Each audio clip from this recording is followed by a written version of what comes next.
by the government. Now, the sensational story spread among the locals, and today it is the stuff of national legend, of vast conspiracy theories, even sizable profits for those who managed to keep this story alive. So what really happened? The U.S. Air Force is about to tell us what it says happened. We're going over to the Pentagon now, where Colonel John Haynes of the U.S. Air Force will tell us Good afternoon, ladies and gentlemen. I'm sure I'd like to show you this book, tell you it's $18 and head for the door, but there are two armed guards right there, and they're not going to let me out of that easily. Let me read my prepared statement, and then we'll roll a short video that Captain McAndrew will talk about, and then I will answer some questions. We're confident, once the report is out and digested by the public, that this will be the final word on the Roswell incident. The conclusion of the first report left no doubt that what was recovered near Roswell, New Mexico in July 1947 was debris from a formerly top-secret Army Air Force's research project, code-named Mogul. Mogul was an attempt to acoustically detect Soviet nuclear blast and ballistic missile launches. Mogul used an odd assortment of equipment carried aloft by a balloon train more than 600 feet long. This balloon train consisted of 25 balloons, attached acoustic devices, and several radar reflectors, which looked like box kites. In 1947, it was the misidentification of these radar reflectors that is most likely the famous flying disc. Today, we are releasing the final report to address questions about alleged bodies associated with the Roswell story. This report has four main conclusions. If you have your books, turn to page 3. We'll have a lesson. 1, Air Force activities which occurred over a period of many years have been consolidated and are now represented to have occurred in 2 or 3 days in July 1947. 2, bodies observed in the New Mexico desert were probably test dummies that were carried aloft by U.S. Air Force high-altitude balloons for scientific research. 3, the unusual military activities in the New Mexico desert were high-altitude research balloon launch and recovery operations. The reports of military units that always seemed to arrive shortly after a crash were actually accurate. Descriptions of Air Force personnel engaged in the dummy recovery operations. 4, claims of bodies at the Roswell Army Airfield Hospital were most likely a combination of 2 separate incidents. 1 was a 1956 KC-97 aircraft accident in which 11 Air Force members lost their lives, or a 1959 manned balloon mishap in which 2 Air Force pilots were injured. That information is in this report. These conclusions are listed in page 3, as I said, of the book. Please roll the video.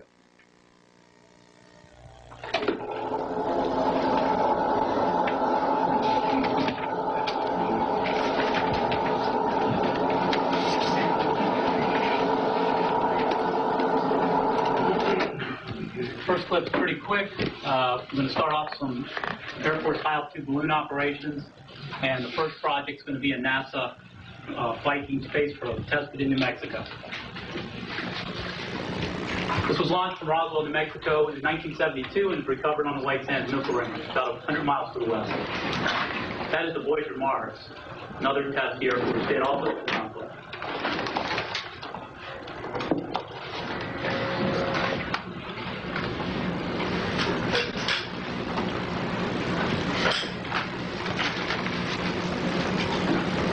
Which body?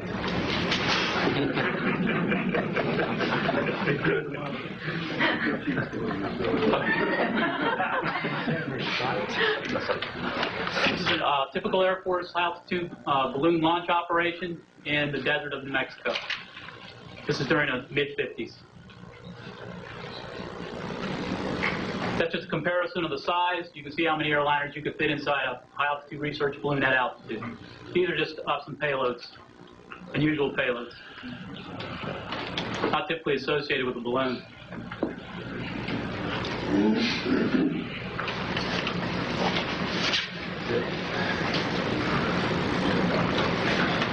Next will be the Reconnaissance Project Mogul. The project took place in New Mexico in 1947. This is some equipment associated with Project Mogul. There's the famous box kite that became the famous flying disc. The weather balloons that were on the balloon train.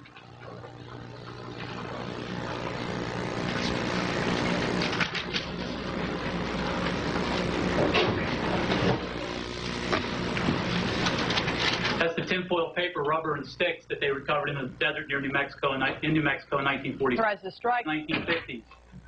There's one of the project officers with that particular dummy is known as a Sierra Sam, manufactured by Sierra Engineering Corporation. One of the technical reports listed in the bibliography of the report. This is actually a manned subject, but that's what the dummies were used for, to test ejection. That's not a dummy. That's a man. Here's how the dummies were employed. 2 dummies to a rack. Some were in a gondola. They flew up to 98,000 feet. This launch is in New Mexico. That's an upshot, and there goes the dummy.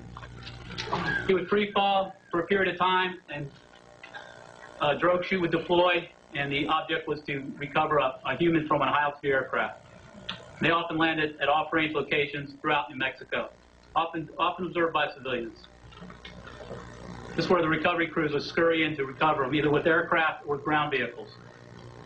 This is retired Colonel Joseph W. Kittinger, Jr. This is the culmination of the high-altitude projects that used the dummies. And that's the Excelsior 3 gondola in 1960.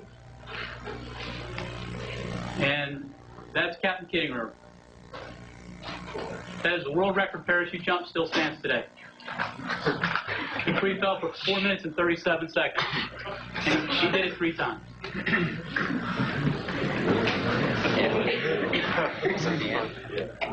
Okay, yes, ma'am. Why did it take so long to come up with this conclusion? You've come up with many other conclusions. Well, the first report was the GAO required report for Project Mogul.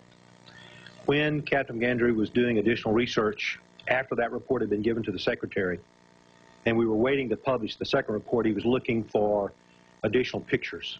And he uncovered some film strips of the balloon test and the dummies. And that's when he began to do further research. He sent it up the chain, and they said, this is excellent information.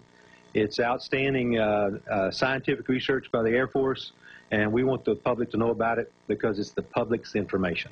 Colonel, how do you square the UFO enthusiasts saying that they're talking about 1947, well, you're talking about dummies used in the 50s, almost a decade later? Well, I'm afraid that's the problem that we have with time compression. I don't know what they saw in 47, but I'm quite sure it probably was Project Mogul.